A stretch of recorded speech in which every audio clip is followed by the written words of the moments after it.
I'm Jordan Perry, and this is episode 159 of the Sit Down Podcast.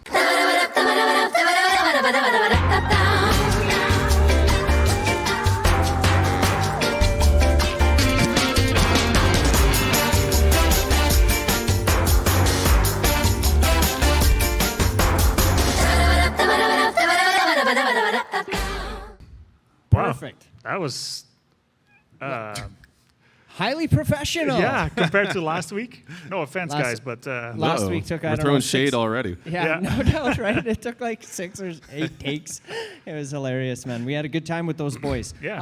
So welcome to the show. Yes. Thank you for having me. for meeting us here, Jordan. For those of you at home watching or listening, this is the first time that we are attempting to do a recording of the podcast on the stage at the Capitol. If this pans out good and we iron out all the kinks, I think we're going to try and make this a regular thing. And as we're starting this, people are walking in, so welcome. Yeah, Hi. welcome, Hi. you guys. I Hello. hope we don't disturb you. Yeah. But yeah, Jordan, thank you for joining us. you for A having real me. pleasure here. I was first And cheers, introduced. Oh, here we go. Cheers, Some gentlemen.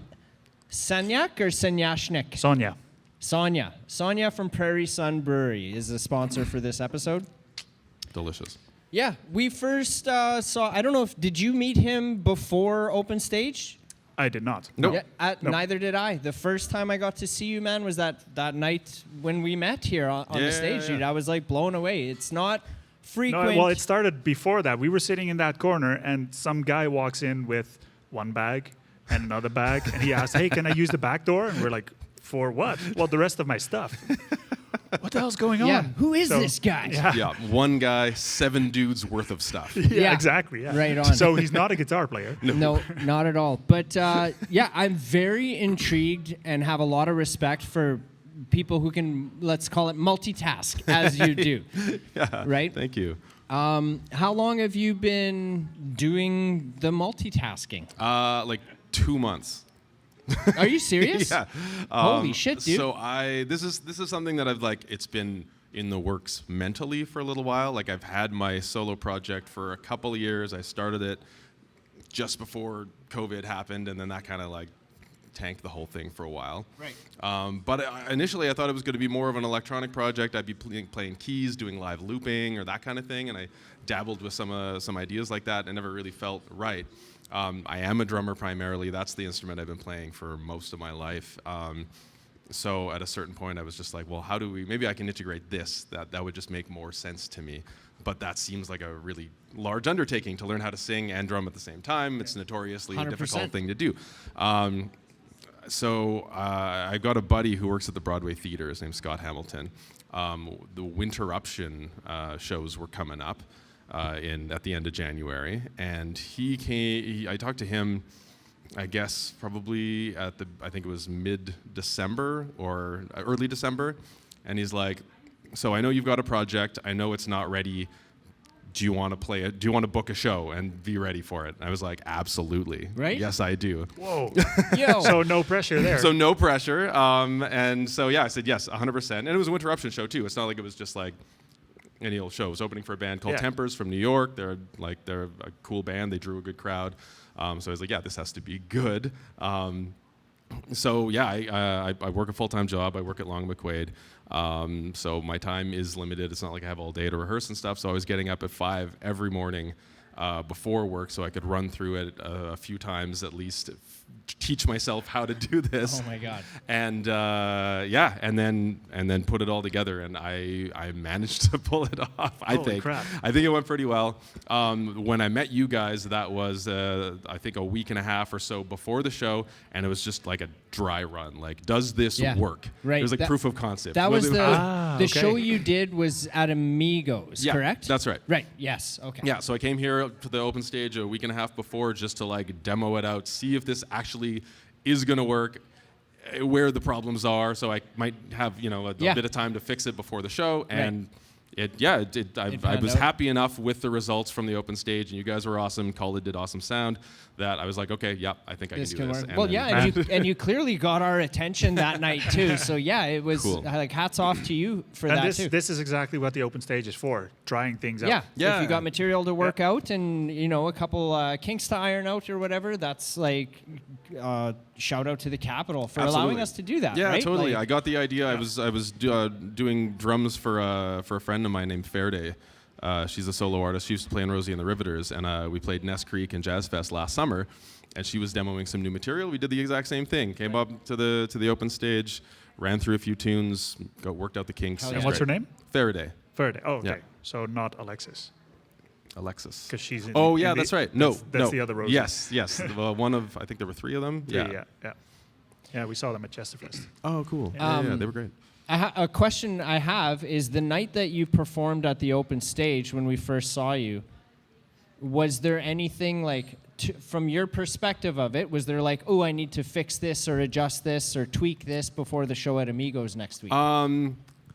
Yeah, a little bit. I mean, it was mostly good. I had to be conscious of just like the mix of acoustic drums and electronic drums and backing track elements and that kind of thing. Try and like adjust my playing to not overwhelm, like in a small room, like acoustic drums can be very loud, and so sometimes that will overwhelm the electronic stuff. So Right. just being aware of how my playing is being reverberated throughout the room. Right. Yeah, just some of the in-ear monitoring stuff. I was new to in-ears as well, so that was like. How do you yeah. like those? Oh, they're great. Yeah? Yeah. Like essential if you're singing and playing an instrument, I think. I mean, not essential, but for me, for what Yeah. I'm doing, like I've got backing tracks and a click track that I'm running that I have to be very precise on, and I need to be able to hear my vocals really well. So like it's a no-brainer. Is that a weird transition if you haven't had in-ears to wearing them? I think it can be. Like I've played with like headphones a lot, like over-ear headphones, right. and that like behaves differently because you can it'll cut out more of the acoustics a lot of the Okay. time because like you're closing yourself off from Yep. the ambient. In-ears will do that, but it depends on what you have. Sometimes it lets a little bit in Right. or whatever. Yeah. If you've never played on stage with any kind of headphones, I would imagine that would be a pretty big transition from like a stage monitor Yeah. to in-ears. For me, it wasn't that big of a leap because I was still used to headphones, but it was still a little bit different. Right. Yeah, but great. Interesting. What brand are you using? I'm rocking the Shure 215s because they're the cheap ones that are Are still they? good. I have no idea. Yeah. Where yeah, can yeah. you buy them? Yeah. I'm not plugging Long and McQuaid. I'm plugging Long and McQuaid. You can buy Nice. them from me at Long and McQuaid, North Store, or from anyone there. Hell yeah, dude. Cool. So you've been drumming all your life, you said? More Basically? or less. I started when I was about 12. I'm 40 now. I took about 10 years off in there somewhere to focus on production and songwriting, which I was doing when I was out. I was living in Montreal for about 15 years. Moved back to town a couple of years ago. And that actually last summer was when I really got back into drumming after a long hiatus. When I was doing those gigs with Faraday and another artist named Emmy. She's a francophone artist from here. And that's kind of like, I was like, oh yeah, no, I love doing this. And then that's when I was like, okay, maybe I should incorporate drums into my set. And then, just runaway train from there. I'm like all in on drums again. And I love it. So the production side of things, do you have your own studio? Do you do that elsewhere? I mean, what happens it's just a little home studio in my basement. Minimal setup. It was important to me for a while. Like I was producing full time for the last, not the last year, but up until that, it was about 9 or 10 years that I was producing full time for other artists, largely. So I had a small setup that I was building, but I love to travel. I'm kind of a minimalist as well, so I didn't want to have a whole giant studio with a ton of gear that was going to keep me in one place for too long, or that I wouldn't be able to that I would absolutely have to have all of my gear, or I Right. couldn't make music. Then you know gotta what buy I a mean? bigger vehicle to lug it around and all that kind of stuff, that right? stuff is exponential, right? It's like, and then you need a bigger house to hold this, and then you need, it goes. then There's no end to it. And then you end up at Studio 606 where they have warehouses of drum kits. Right, which is cool, and it would be really cool to have that, but for me, I really like I like traveling and I like working from the road. I've done a lot of traveling and producing at the same time while I was running my production business. Like I worked from Asia for 7 months. I lived in Mexico for a couple of winters. Oh, wow. Laptop, MIDI keyboard, headphones, audio interface, microphone. That's it. Wow. Okay, so when you were like in Mexico and when you were traveling and producing at the same time, was that like the only thing that you were doing to generate that income was Yeah. the production? Yeah. Oh wow, that's amazing. It was to be great. able to do that. Yeah. It lasted about 9 or 10 years, and COVID just kind of not exclusively, but it did. It impacted that greatly. And I had a bunch of things change in my life around that time as well, and so I got burnt out on it. Yeah. I wasn't able to keep up the volume that I needed to do in order to maintain that, and it just kind of slid apart, and I realized that I do love producing for other people, but I also love working on my own music. Yep. And it's really hard. I find it really hard to do both if I'm doing production full time, because what ends up happening is like I've worked on other people's music all day, and it's like, okay, it's time to work on my music, and I'm tapped out. I've got Right. nothing left. Yep. It's Right. just nothing. Yeah. Do you find yourself being? I can imagine you find yourself being more critical on your own stuff than you are on other people's projects as well, too, right? I would say more precious, but not necessarily less critical or more critical. Like I go back and forth on ideas a lot more with my own stuff. Right. Whereas I think the role of a producer a lot of the times is to be precise about certain calls that you're making in the production, because the artist is going to tend to be a little wishy-washy or want to try things and hard to let go of an idea. Yeah, exactly. And I get that, being in the artist chair now and the producer. I got to wear both hats, and the producer in me has to be like, just make a decision. Yeah. You know? Yeah.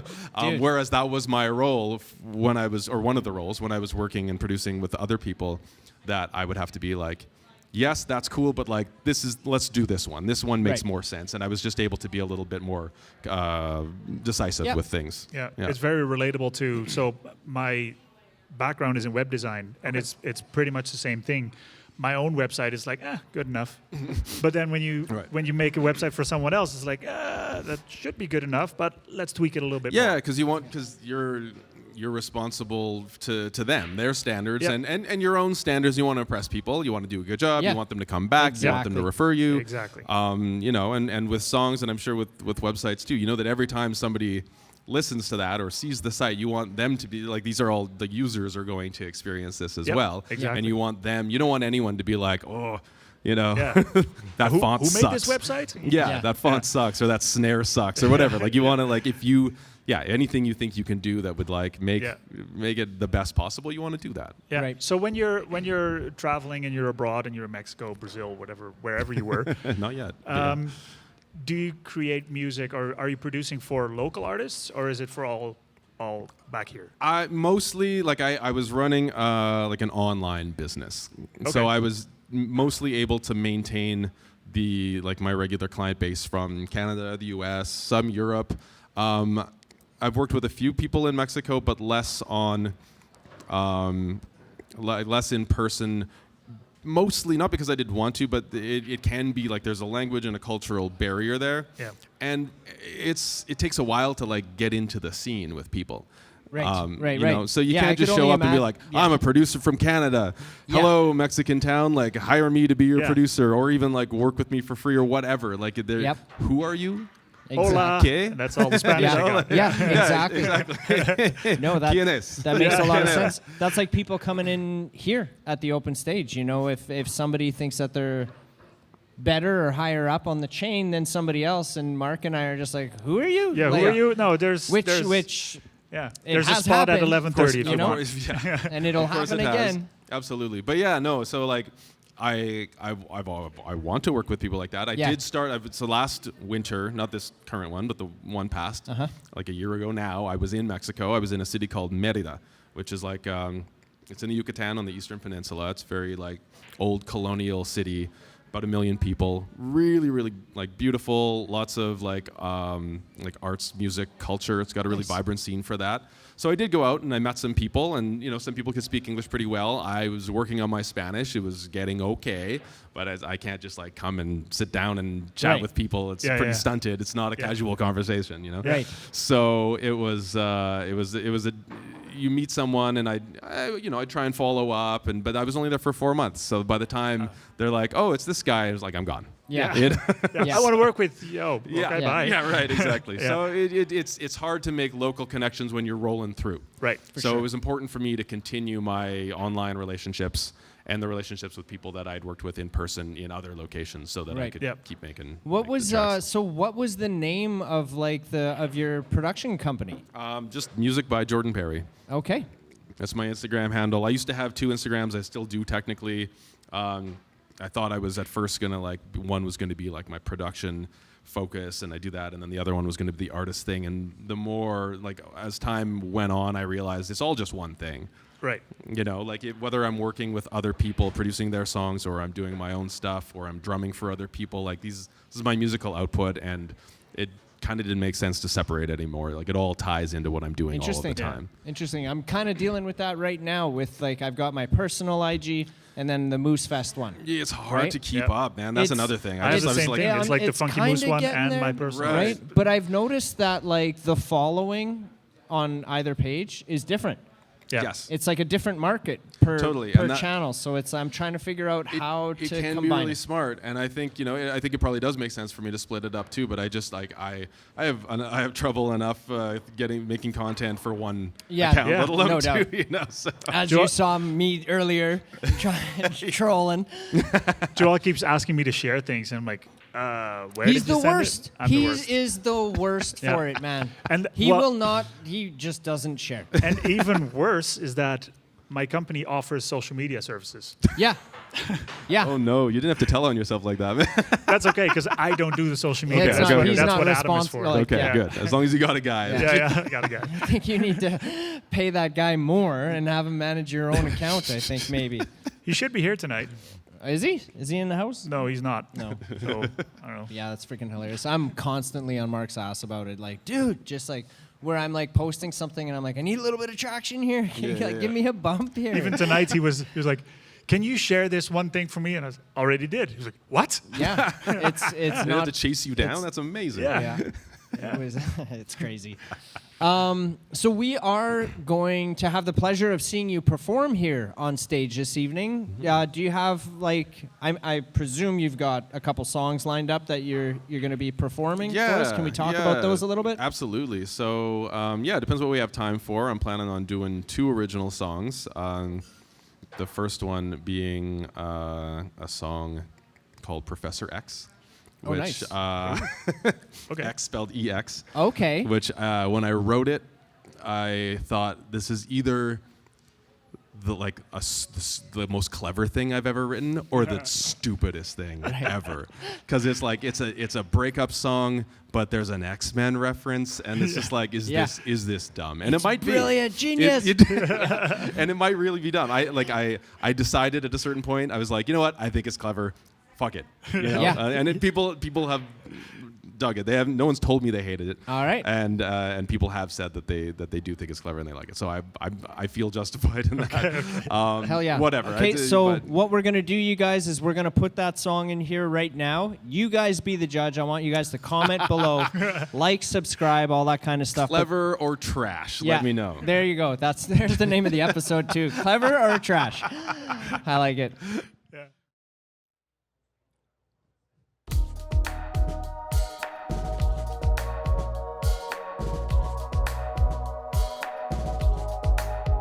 I think I might have fucked up.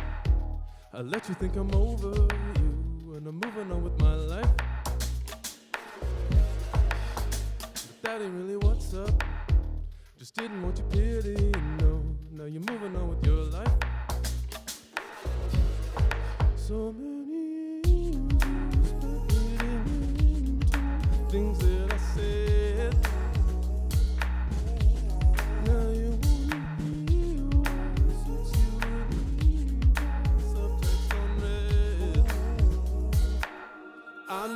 told you I'd be fine, but I'd like to take that back.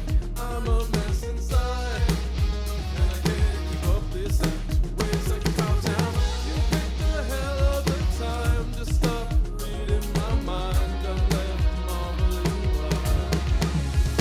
Professor X, now I'm all alone with nothing but the thoughts in my head, and the silence getting louder.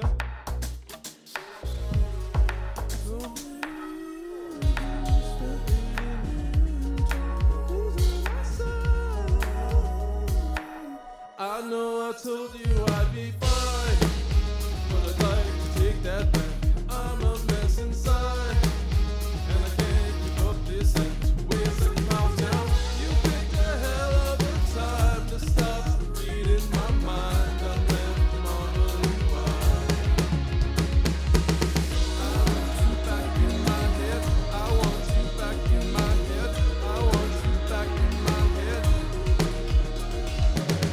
I need you back in my head. I need you back in my head. I know I told you I'd be fine, but I'd like to take that back. I'm a mess inside, and I can't keep up this act. Waves like a cow's now. You picked a hell of a time to stop reading my mind. I'm left marveling why. Professor X. Thank you.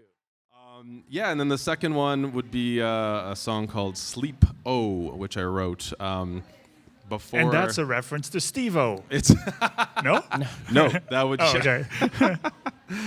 No, I don't think I'll write a Steve-O song. I think he's yeah, no, it's not on my radar No. for that. No. I was a big Jackass fan back in the day. But I don't think I condone Steve-O's lifestyle enough to write. I think he's doing pretty good I right think now, he is man. actually. He's Yeah, sober. it's He's true. got his It's true. podcast I saw going him on on there. Hot Ones, and he actually seemed relatively together. Yeah, he's Yeah. got his own show right now. It's a podcast that he does in Oh, like yeah, a yeah, moving that's right. vehicle. I forget what it's called though. But anyways, I don't know. You sent me that Kill Tony episode with him. with Steve-O on it. Yeah, he's hilarious. Shout out Kill Tony. We want you here at the Cap. Just saying. Yeah. Okay. But okay, continue. sorry. Yeah, Sorry. no, Yeah. it's all good.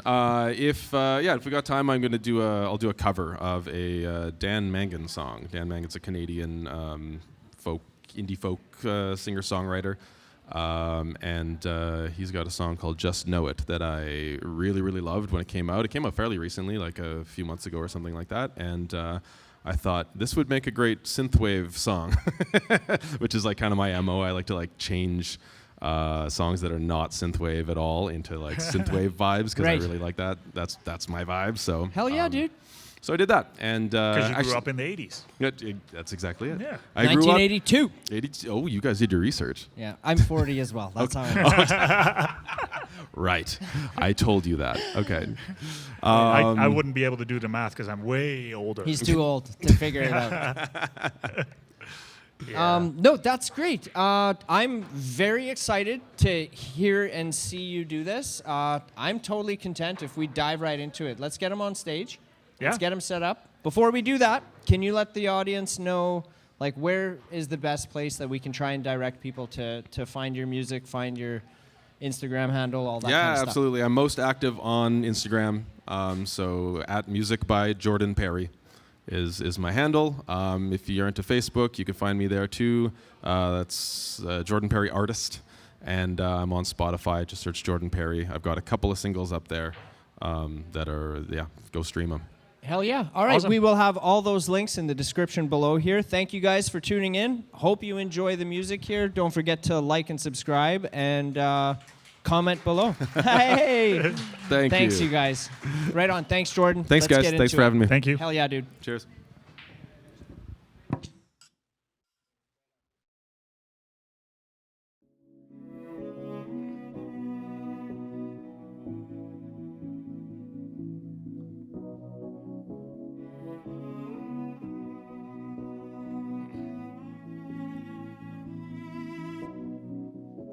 It's such a shame you're not what you claim to be.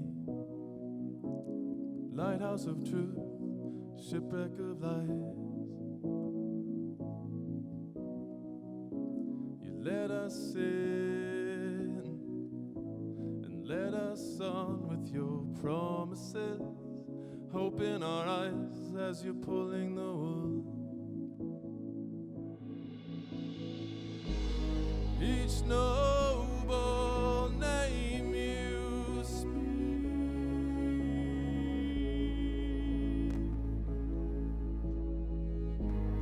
the more we must believe.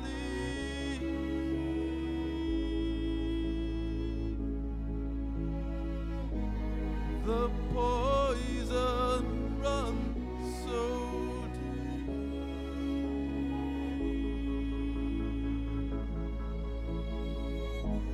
We'll drink ourselves to sleep. Oh.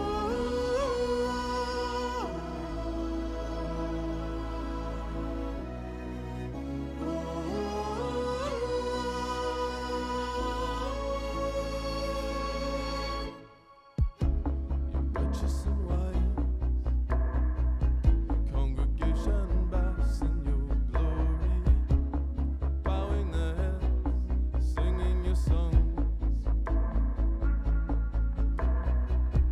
But the difference between religion and cult is in the eye that beholds, and somewhere beyond, the truth is revealed. Each holy name you speak,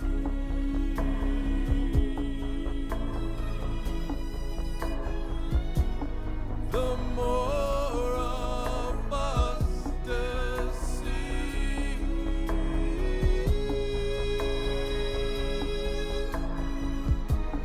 The poison runs so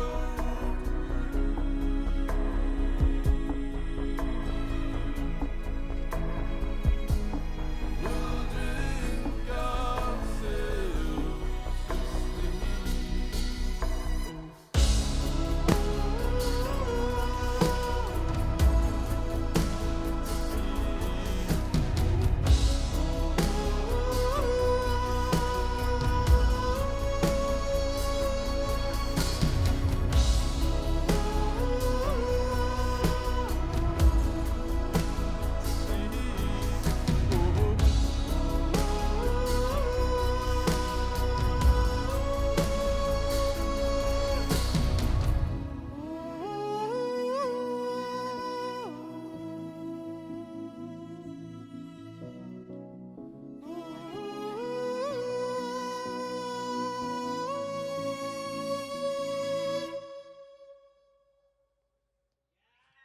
Thank you. I'm Jordan Perry. Have a good night. Ba-da-ba-da-ba-da-ba-da-ba-da-ba-da-ba-da-ba-da-ba-da-ba-da.